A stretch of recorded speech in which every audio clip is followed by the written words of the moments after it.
চলো একটা বাড়ির বউয়ের আরও একটা দিনের গল্প তোমাদের সাথে শোনানো যাক।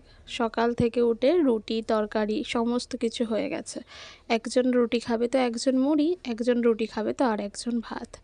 যে ভাত খাবে তাকে বললাম আজকে আর ভাত করার মতো সময় হাতে নেই, তাহলে এক প্যাকেট ম্যাগি এনে ম্যাগি বানিয়ে দিই।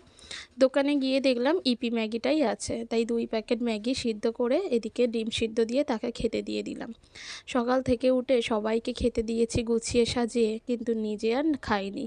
এটাই কিন্তু একটা বাড়ির বউয়ের হয়ে থাকে, সবাইকে সাজিয়ে গুছিয়ে খেতে দেব, অথচ নিজে খাবো কোনো মতে পেট ভরার মতো। যাই হোক, তারপর পড়ানো ছিল, পড়িয়ে বাড়ি ফিরেছি, এসে একটু আলু ভাজা বসিয়ে দিয়েছি। আর এসে আমি আটাটাও মেখে দিয়েছিলাম, তো মা আটাটা মাই মেখেছিল। মা মেখে রুটিগুলো আমাকে বেলে দিল আর আমি ঝটপট বানিয়ে নিলাম।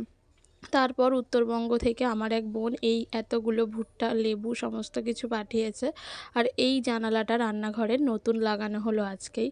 তো রাতে অনেক রকম তরকারি হলেও ডাল তরকারি আলু ভাজা, তারপরেও মনে হলো একটু ডিম খাওয়া যাক, তাই এখানে ডিম ভাজাও বানিয়ে নেওয়া হয়েছিল।